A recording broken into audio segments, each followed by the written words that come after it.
என்னன்னா,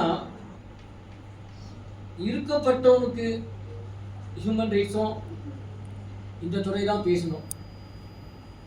பாதிக்கப்பட்டவர்களுக்கு ரொம்ப ஸ்ட்ராங்கா குரல் எழுப்ப வேண்டிய கடமையும் இந்த துறைக்கு உண்டு.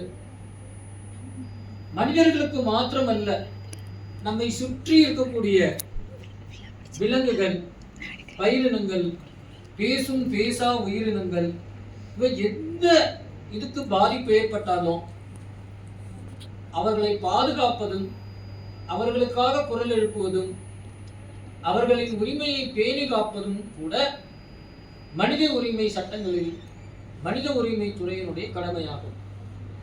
You all know about only 3 people தான் கிரேட் சொல்லுவாங்க. யார் அந்த 3? அக்பர் த கிரேட் கேள்விப்பட்டிருப்பீங்க இல்லையா? உண்டா இல்லையா? ஆமா இல்லைன்னு சொல்லுங்க தயவு செஞ்சு. சரி, வேற யாரும் கிங் கிரேட்? அது போக Ashoka the great. Ashoka, please give a clap to her. இதான் உண்மை. இந்த மூணுலயே கிரேட்டஸ்ட் ஆஃப் கிரேட் அப்படின்னா அது அவர்தான். அசோகர் மட்டும்தான் வள்ளுவம் படி வாழ்ந்த ஒரு அரசர். அவர் அரசராக. இப்போ அலெக்சாண்டர் வீரன், நீங்க துப்பாக்கியால எல்லாத்தையும் சாதிச்சிட முடியாது. கேக்குதுங்களா நான் சொல்றது? அவங்க அலெக்சாண்டர் கட்டி அமைச்ச சாம்ராஜ்யம் இன்னைக்கு இருக்கா? இல்ல. ஆனால் அசோகர் கொடுத்தது புத்திசம் என்கிற அகிம்சை. உலகெங்கிலும் இன்றைக்கு உலகத்தினுடைய மிகப்பெரிய வல்லரசு என்று சொல்லக்கூடிய சைனா கூட ஃபாலோ பண்றது எதை? புத்திசம் தான். மறந்துடாதீங்க.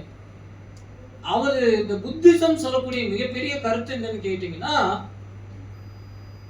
அகிம்சை, சிம்பிளிசிட்டி. இன்னைக்கு இந்த என்வாயன்மெண்ட் இவ்வளவு பாழ்பட்டு போயிருக்கு. காரணம், நம்ம எல்லாம் கிரீடி ஆயிட்டோம். Over exploitation. அதெல்லாம் பண்ணக்கூடாது. அப்படி நிறைய கொள்கைகளை, நல்ல கொள்கைகளை, காலத்தால் வென்று நிற்கக்கூடிய கொள்கைகளை சொன்னது புத்திசம். அந்த புத்திசத்துக்கும் எனக்கு ஹிஸ்டரி தெரியல. 600 எப்போ ஒரு 600 AD-யா? இவரு வள்ளுவர் 2000. அப்ப இவர் முன்னாலே அவர் முன்னாலே யார்? வள்ளுவர் தானே. வள்ளுவர் சொல்றார், பிறப்புக்கும் எல்லா உயிருக்கும் சமம். என்னது? பிறப்புக்கும் எல்லா உயிருக்கும். எல்லா மனுஷனும் சொல்லல. நம்ம வெஸ்டர்ன் காரங்கெல்லாம் equality of law before equality of men and women before the law தான் சொல்றாங்க. But he says equality and equity of all the living beings. யாரு? வள்ளுவர். அப்ப அவர் காட்டின வழி நடந்ததால் தான் அசோகர் will be remembered the greatest of great, not only now, forever. அப்போ இதுல என்ன, ஏன் இத பத்தி நான் பேசணும் அப்படின்னு கேட்கும்போது நம்ம சொல்லுவாங்க பாருங்க, வாடிய பயிரை கண்ட போதெல்லாம் வாடினேன், பசி என்று வந்தவருக்கு ருசி என்று ஒரு குறி கொடுத்து பாரப்பான்னு சொல்லி. இதெல்லாம் நம்முடைய பண்பாடு. இதை நாம் புதைத்து விட்டு அரிஸ்டாட்டில் அவங்களெல்லாம் நான் குறை சொல்லல.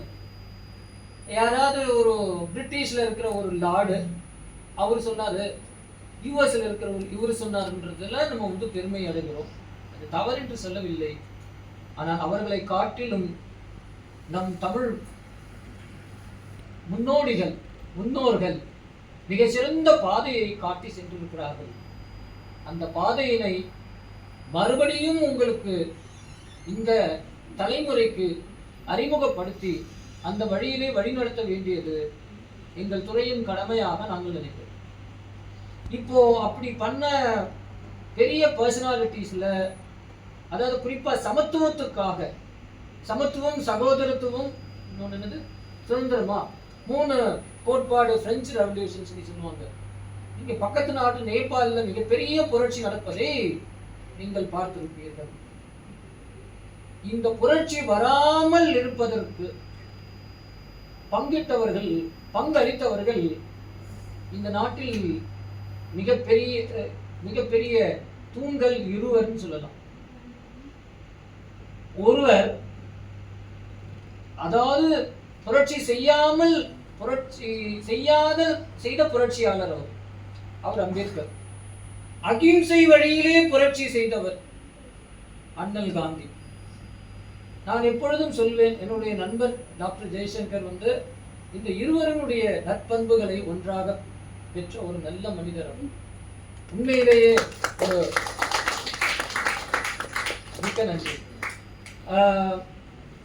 இந்த இருவரும் ரொம்ப கிரேட்டுங்க. காந்திய வழியில நீங்க எல்லாத்துக்கும் சொல்யூஷன் தேடலாம், பொறுமையா கிடைக்கும். இப்படி சித்தாவிலையோ இந்திய மருத்துவ முறையில நீங்க ஒரு தீர்வு கேட்டீங்கன்னா கண்டிப்பா கொஞ்சம் ஸ்லோவா இருக்கும், ஆனா நிரந்தர தீர்வா இருக்கும். வெஸ்டர்ன் மெடிசன்ல நீங்க ஒரு தீர்வு கேட்டீங்கன்னா இன்னைக்கே கிடைக்கும், அடுத்த நாள் வேற ப்ராப்ளம் ஒன்றும் வந்துடும், அப்புறம் அதுக்கு ஒரு ட்ரீட்மெண்ட் நம்ம தேடணும். இதுதான் வித்தியாசம் நம்மளுக்கும் வேலை நாட்டு கல்ச்சருக்கும். அந்நிய மோகம் தனிய வேண்டும். சரி, இப்போ வருவோம். இந்த ஸ்பெஷல் எஜுகேஷன்ன்றது என்னன்னா, we need to educate the people. ஆசிரியர் என்பவர் குறைகளை களைபவர் சொல்லி சொல்லுவாங்க. மாணவர்கள் அதுலயும் இந்த பாருங்க, இன்னைக்கு ஆர்பிடின்னு ஒரு ஆக்ட் இருக்கு, rights of persons with disability. மிகப்பெரிய உங்களுக்கு தெரிஞ்ச ஏதாவது ஒரு இந்த ஜோக்லாம் பண்ணி ஒருத்தர் பெரிய ஆளுன்னு சொல்லி யூடியூப்ல ரொம்ப 2 பேருங்க உனங்க கோர்ட்ல எல்லாம் மாட்டிருக்கானுங்க, சுப்ரீம் கோர்ட்ல எல்லாம். அவங்க பேர் சொல்ல தெரியுமா உங்களுக்கு? 2 பேர் நார்த் இந்தியன்ஸ் தான். they got into controversy. ஒரு பையனை கூப்பிட்டு அப்பா அம்மா சம்பந்தமா கேள்வி கேட்டு அதுவும் சுப்ரீம் கோர்ட்ல மாட்டுச்சு. நிறைய படங்கள்ல நீங்க பார்த்துருப்பீங்க, டிசபிலிட்டியை வச்சு ஒரு ஜோக் பண்ணியிருப்பாங்க, இன்க்ளூடிங் கவுண்டமணி இந்த மாதிரி ஆளுங்கெல்லாம் பண்ணியிருப்பாங்க. நீங்க பார்த்துருக்கீங்களா? ஆமாவா இல்லையா? ஒருத்தர் காது கேட்காத மாதிரி இருக்கும், அவர் சொல்றதை வச்சு ஒரு நகைச்சுவை பண்ற மாதிரிலாம் பண்ணுவாங்க. இப்ப அதெல்லாம் சட்டப்படி தடை செய்யப்பட்டது மட்டுமல்ல, தண்டிக்கப்படக்கூடிய குற்றமாக இந்த புதிய ஆக்ட் அறிவிச்சிருக்கு. நீங்க சமீபத்தில் பார்த்துருக்கலாம், ஒருத்தர் செக்ஷன் 91 கீழே ஒரு பெரிய கதா கலாட்சியம் பண்றவர், தன்னையே கிருஷ்ணர்னு சொல்லிக்கிறவர். இவங்க எல்லாம் இந்த மாதிரிதான் நிறைய பேர். என்ன விஷ்ணு யாரோ ஒருத்தர், அவரு அரெஸ்ட் பண்ணி நம்ம தமிழக அரசாங்கம் உள்ள அமைச்சாங்க ஃபர்ஸ்ட் வாட்டி செக்ஷன் 91 கீழே. அந்த மாதிரி சட்டங்கள் இன்றைக்கு வந்து கொண்டு இருக்கிறது. அவை இருந்திருந்தால் கண்டிப்பாக இன்னைக்கு அவை ஜெயிலுக்கு செல்ல வேண்டிய ஒரு நிலைமை இருந்திருக்கும். கூன் குருடு செவிடின்றி பிறப்பதறிதுன்னு சொன்னாங்க. உண்மை அதல்ல. டிசபிலிட்டியோட பிறக்கிறது தான் இன்னைக்கு யார் மெஜாரிட்டின்னு பார்த்தீங்கன்னா நான் டிசேபிள் தான் மெஜாரிட்டி. இந்த குழந்தைங்களை இன்க்ளூசிவ் குழந்தைங்களா ட்ரீட் பண்ணணும், ஸ்பெஷல் சைல்டா ட்ரீட் பண்ணணும். இன்க்ளூசிவ் இல்ல, ஸ்பெஷல் சைல்டா ட்ரீட் பண்ணணும். They are very special in the world. அதனால அவர்களுக்கு கொடுக்கப்படக்கூடிய கல்வி ஸ்பெஷல் எஜுகேஷன். இந்த குழந்தைங்களுக்கு பேரு சில்ட்ரன் வித் ஸ்பெஷல் நீட்ஸ் சொல்லி சொல்றாங்க. Please understand that how the law has developed. அப்போ இந்த லா நடுவுல இல்லாம போச்சு. ஆனால் ஆரம்ப காலத்துல வள்ளுவர் காலத்துல வள்ளுவர் சொல்றாரு, இப்போ என்ன மாதிரி ஆளுங்களை பார்த்தீங்கன்னா எனக்கு பார்வை இல்லைங்க. பார்வைன்றது என்ன பார்வை? இந்த உலகம் குறித்த பார்வை எனக்கு இல்லையா? இந்த சமூகம் குறித்த பார்வை அடியேனுக்கு இல்லையா? சட்டம் குறித்த பார்வை அடியேனுக்கு இல்லையா? கல்வி குறித்த பார்வை அடியேனுக்கு இல்லையா? இறைவன் என்பவன் உருவத்தை காண்பவன் அல்ல, உள்ளத்தை காண்பவன். இன்னைக்கு சாதாரண ஏஐ உங்களோட திங்கிங்க. மிக்க நன்றிங்க. இறை நம்பிக்கை உங்களுக்கு இருப்பது குறித்து மிக்க நன்றிங்க. இந்த ஏத்திசம் பேசுறவங்களுக்குலாம் நான் ஒண்ணு கேட்கிறேன். கடவுளை என் கண் முன்னால காட்டுன்னு சொல்லுவானுங்க. இவனுங்களுக்கு நான் கேட்கிறேன், ஒரு சாஃப்ட்வேரை உங்க கண்ணுக்கு காட்ட முடியுமா? ஒரு சாஃப்ட்வேரை உங்க கண்ணுக்கு காட்ட முடியுமான்னு நான் கேட்கிறேன். சாஃப்ட்வேரை கண்களால் அறிய முடியுமா? எஸ் நோன்னு சொல்லுங்க.